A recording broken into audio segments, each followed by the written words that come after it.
जीऊंगा वो नोट मेरे पास ही रहेंगे। वो नोट नहीं मेरे लिए वो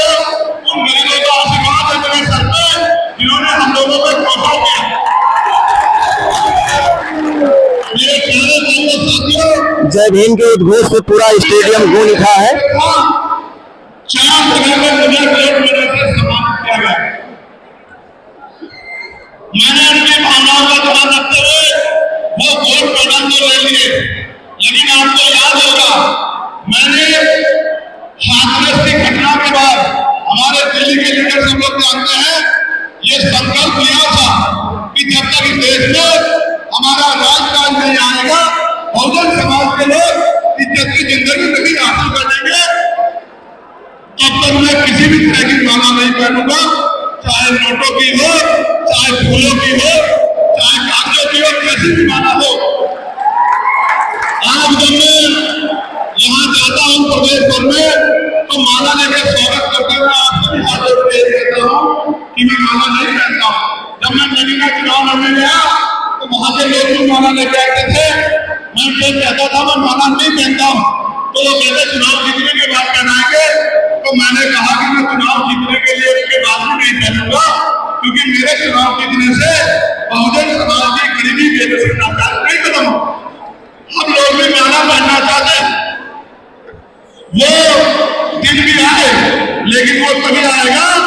जब इस देश में बहुजन समाज का व्यक्ति जो बाबा साहब अम्बेडकर की विचारधारा पे जीता हो, जो हमारे संतों को महापुरुषों की विचारधारा पे जीता हो, जब वो इस देश का प्राइम मिनिस्टर बनेगा, तब हम लोग भी माला पहनेंगे। उसके पहले हम लोग माला नहीं पहनेंगे। तो जब उन्होंने मुझे सोने के मेडल पहना है, आज ये बात मैं वचन लेके आया, मैंने वो मेडल हाथ जोड़ के वापस कर दिया। मुझसे कहा कि जिनका मैं नेतृत्व कर रहा हूँ, उनके पास तो खाने के लिए रोटी भी नहीं, उनके पास तो पहनने के लिए अच्छे कपड़े भी नहीं, उनके पास तो सर ढकने के लिए अच्छी छत भी नहीं है, उनके पास तो पहनने के लिए अच्छे जूते भी नहीं है,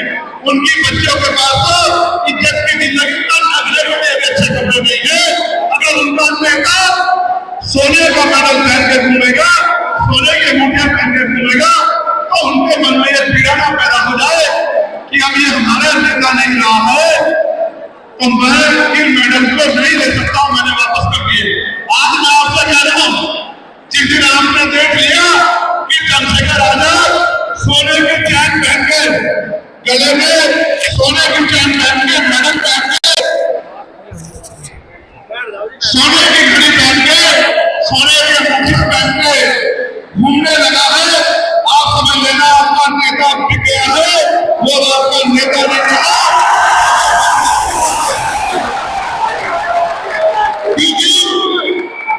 सच तो ये है कि कैसी जिंदगी आप जी रहे हैं, हमारे महापुरुषों में जिन्होंने आंदोलन चलाया आपकी जैसी जिंदगी थी। मैं वचन लेकर कहता हूं, फिर आपसे कह रहा हूं, आज फिर कह रहा हूं बहादुर साथियों, हालात आपको लगे तो आप ये समझ लेना कि आपका नेता डर गया है या आपका नेता बिक गया है। उस दिन आप मेरा साधी रूप से विरोध करने लग जाना, लेकिन अभी इस आंदोलन को आगे बढ़ाने के लिए आपको भी मेरी तरह दिन रात संघर्ष करना चाहिए। अभी हरियाणा में होंगे चुनाव में, मैं हरियाणा सारे साथियों को कहना चाहता, बहुत सारी बातें आपके कानों में डाली जाएगी। आप ये देखो, ये मुख्य पार्टियां जो जिनको हमारे लोग सत्ता देना चाहते हैं, 2018 में राजस्थान मध्य प्रदेश में कांग्रेस की सरकार हुई। कांग्रेस के लोग अपने 20 एमएलए को तोड़ के भारतीय जनता पार्टी में चले गए, उनकी सरकार बन गई, उनके लोगों ने उनको राजनीतिक सत्ता पर समझते हुए एक्सेप्ट कर लिया। कांग्रेस के लोग राजस्थान में भी 20 एमएलए लेकर उनके नेता हरियाणा आ गए सरकार बनाने के लिए बीजेपी के साथ मिलकर, तो उनके लोग भी अगर बन जाते तो उनकी पार्टियां भी स्वीकार कर लेते, उनके लोग भी स्वीकार कर लेते। हमारे लोग भोले भाले हैं, इनको पढ़ा दिया जाता है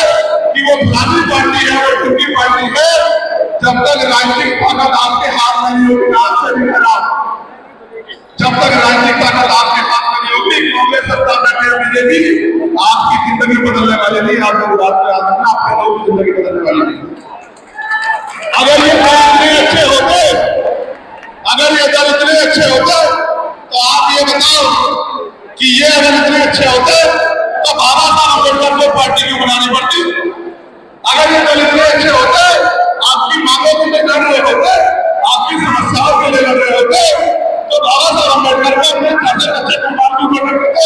वो भी कैंसर में सो जाते, वो भी नींद ले लेते, वो भी अच्छा भोजन प्राप्त कर लेते। इन्हीं दलों ने बाबा साहब अम्बेडकर को खून के आंसू उड़ाए और बाबा साहब अम्बेडकर ने अपने लोगों को अपना रहने के लिए अपना तन बनाया। जब माननीय काशीनाथ साहब उनके आखिरी दल में प्रयास करते रहे, कुछ कर नहीं पाए, उन्होंने सुनी नहीं, तो उन्होंने भी निराश होकर अपना दल बनाया। और आज जो हम लोगों ने किया, ये हमने बाबा साहब अम्बेडकर से, माननीय काशीनाथ साहब से सीख के किया कि जब हम अपने पुराने दल को कहते रहे उनको खुद को लड़ना नहीं है, वो भाजपा कांग्रेस से लड़ने की बजाय हमारे लोगों के हमलावर होते रहे, तो फिर हमने भी अपना दल बनाया और हमने 4 साल में अपना बल भी देश की जनता को दिखाने